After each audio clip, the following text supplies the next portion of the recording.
Hello and welcome to the 10th Impact Youth video devotional, walking through the book of Genesis. Today we're going to be looking at Genesis chapter 29 through 31, the life of Jacob, and some of the outcomes that happen in his life, I think, as the result of him being such a trickster and manipulator of people and the situation with his brother.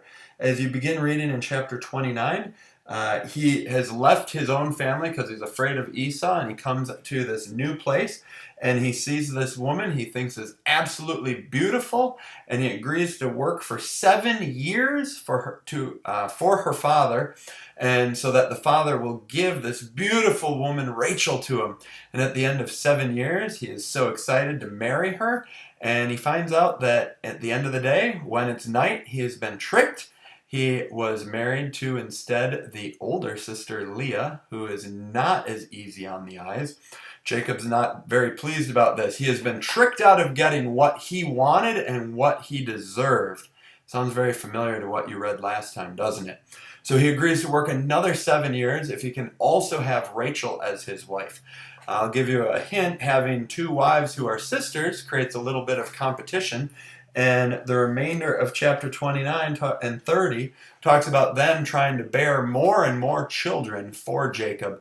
At the end of the day, they're not only having their own children, they're giving their servants to also bear children for Jacob. And this is how we end up with the 12 tribes of Israel. It's very important. You'll read about the 12 tribes through the entire Old Testament. But ultimately, they are the children born to these two sisters, who are the wives of Jacob, as well as the servant of each sister.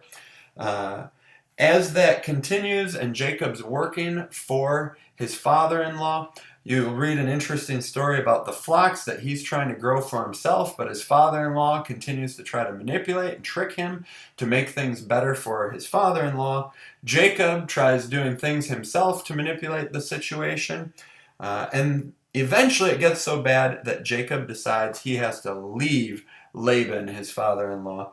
And so he kind of scoots out of there, and there's a very long story that you'll get to read about his wife Rachel actually stealing one of the gods that she wasn't supposed to. A big long thing. Again, it's a hiding, it's a cover-up, it's not going the way that it's supposed to go. One of the things that we see as you read the life of Jacob, personally, I can't stand the guy. I think he's a liar, I think he's a cheat, I think he's a hothead. And so he's one of my least favorite characters in the Bible. But the guy that I call with every single Tuesday, we have this call and we talk about the Bible.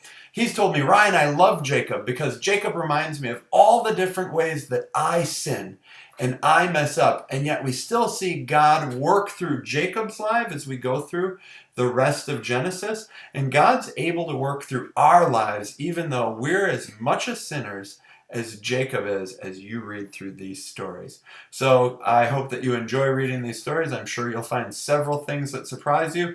Again, be underlining the things that jump out at you. Be writing things down in a journal. If you have questions, talk to me. I'd love to talk through this with you. Take care.